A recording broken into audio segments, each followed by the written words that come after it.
यही फीलिंग्स होनी चाहिए दोनों मुल्क के सियासतदानों में, अवाम में, कि आपस में कोई ताल्लुक नहीं है, लेकिन उसके बावजूद मजबूर है लोग कि नरेंद्र मोदी साहब की तारीफ पाकिस्तान में बैठ के हो रही है। मैं ख्याल में इससे बड़ी जीत इंडिया की और क्या हो सकती है, और इंडिया को मेरे ख्याल इससे बड़ी जीत चाहिए भी नहीं। ब्रिलियंट, क्रिएटिव, खूबसूरत लोग। उन्होंने बोला था कि अब मैं राम मंदिर बनाऊंगा, उन्होंने राम मंदिर भी बना दिया। उन्होंने बोला कि भाई जी हम इतने लोगों को पॉवर्टी लाइन से निकालेंगे, जो गुर्बत की से लेके बाहर लेके जाएंगे। उन्होंने करोड़ों लोगों को गुर्बत से बाहर निकाला। और वाकई ये चीजें हुई। लास्ट अगर 10 इयर्स में हम देखें तो बहुत कुछ ऐसा हुआ जो शायद जो लास्ट 65 या 70 इयर्स है उसमें नहीं हुआ। तो कमाल की बात है, ये आप हार्ट ट्रांसप्लांट की बात कर रहे हैं, and it was a Hindu. कि आपने बोला कि पाकिस्तान में मोदी जी के लिए रिस्पेक्ट है। क्या बोला जाता है, हमें भी ऐसा प्रधानमंत्री चाहिए। ये पहली बात पाकिस्तान से कि भाई भारत से प्रधानमंत्री चाहिए, ये बोला जाता है। हमने बड़ों से ये सीखा है ना, चोरी करना तो बाहर जाके करते हैं, वो हमारा कौमी खेल बन चुका है किस्म का, माने या ना माने। तो एक बच्ची की जिंदगी, सुभान अल्लाह। तो उसका मतलब है कुछ तो है यार इस बद्दे पे, जो जीते हुए हैं, फिर जो दुश्मन को भी हिला के रख दिया है। देख किसे दा दिल ना टावी, रब दिलां विच रहिंदा। जनप्रतिनिधि आपस में कोई ताल्लुक नहीं है, लेकिन उसके बावजूद मजबूर है लोग कि नरेंद्र मोदी साहब की तारीफ पाकिस्तान में बैठ के हो रही है। मैं ख्याल में इससे बड़ी जीत इंडिया की और क्या हो सकती है, और इंडिया को मेरे ख्याल इससे बड़ी जीत चाहिए भी नहीं। बहुत सारी बातें हम देख रहे हैं कि जी इकोनॉमी में हिंदुस्तान इस जहाँ पे मतलब 5th पे 4th पे आ जाएगा, 4th से 3 पे आएगा। फिर डिफेंस के हवाले से, फिर इंफ्रास्ट्रक्चर के हवाले से, बहुत सारी इन्वेस्टमेंट्स और ताल्लुकात के हवाले से। आप लास्ट में बस थोड़ा सा अपना एनालिसिस बता दीजिएगा कि क्या क्या चीजें ऐसी आपको लग रही है कि 3 या 4 जून को जब नरेंद्र मोदी साहब 3rd टाइम प्राइम मिनिस्टर बन जाएंगे, तो क्या चीजें आपको लग रही है कि ये एक, जिसे कहते हैं, फिर एक्सेलेरेटर पे पांव होगा और उड़ेगा फिर सब कुछ। देखिए, पहली बात ये है, जैसे आपने रिस्पेक्ट की बात करी है, पहले मैं उसको वाइंड अप करता हूं कि आपने बोला कि पाकिस्तान में मोदी जी के लिए रिस्पेक्ट है। क्या बोला जाता है, हमें भी ऐसा प्रधानमंत्री चाहिए।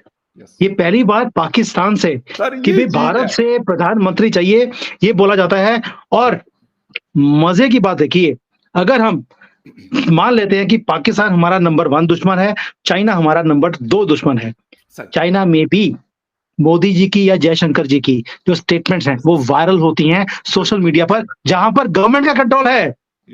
अब वो देखिए, जहां पर गवर्नमेंट की परमिशन के बिना आप सोशल मीडिया पे कुछ डाल नहीं सकते, वहां पर भी इनकी तारीफें की जाती हैं।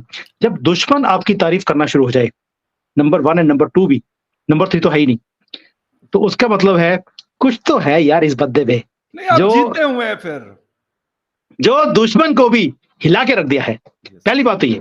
अब दूसरा, मोदी जी ने, आपको याद होगा 2014 के बाद जब आए थे, पहले उन्होंने देखा कि मेरे कौन कौन सी खड्डे हैं जो मुझे भरने हैं इस देश के अंदर। फेक करेंसी का बहुत बड़ा रैकेट था। थैंकफुली आपको भी एक मशीन बेची थी हमने प्रिंटिंग की, हमारे ही नोटों की। पहले तो हमने वो पुराने नोट ही खत्म कर दिए। नोट खत्म करने के बाद, उसके बाद आप देखा होगा कि कांग्रेस भी भिखारी हो गई, पाकिस्तान भी भिखारी हो गया था उसके बाद। दैट मीन्स पहले हमने खड्डे भरे। 2019 के आते ही, जैसे ही गवर्नमेंट बनी है, हमने 370 को अलविदा कर दिया और साथ में ही राम मंदिर का भी काम शुरू कर दिया। यानी कि जो पुराने स्यापे थे वो हमने खत्म किए।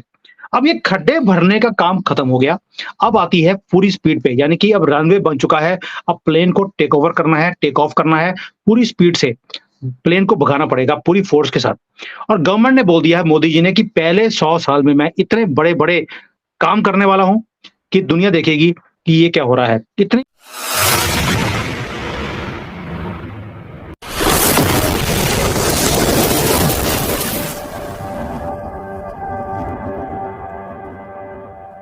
स्पीड से काम होगा।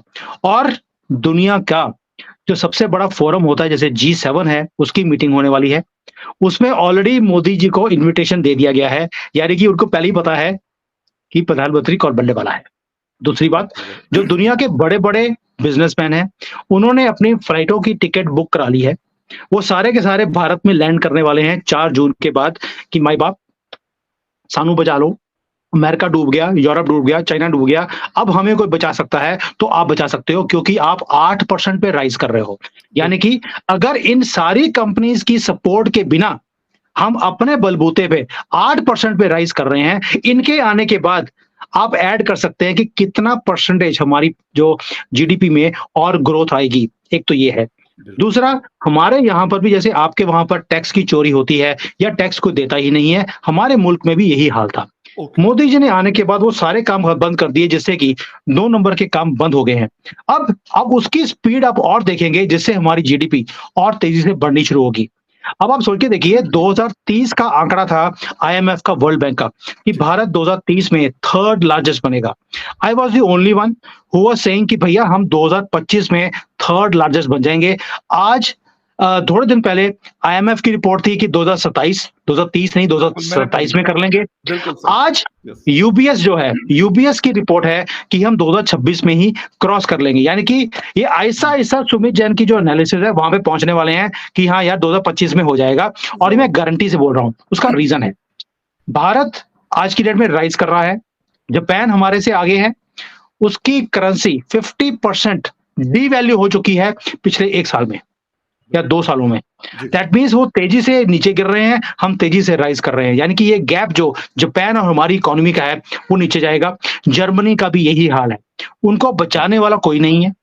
रशिया यूक्रेन के वॉर ने इनकी रीढ़ की हड्डी को तोड़ के रख दिया है। उन्होंने बोला कि जी भारत को दुनिया की 3रे नंबर पे इकोनॉमी बनाने जा रहे हैं। वो हमें नजर आ रहा है कि जिस तरीके से उनकी ग्रोथ रेट है, उनकी सारी चीजें, उनकी फॉरेन रिजर्व बढ़ रहे हैं, उनके जिस तरीके से इन्वेस्टमेंट आ रही है, वो सारी चीज़ों को जब हम देखते हैं तो हमें तो उनमें कोई ऐसी चीज़ नज़र नहीं आ रही कि वो गलत बयानी की बात कर रहे हैं। उन्होंने बोला था कि अब मैं राम मंदिर बनाऊंगा, उन्होंने राम मंदिर भी बना दिया।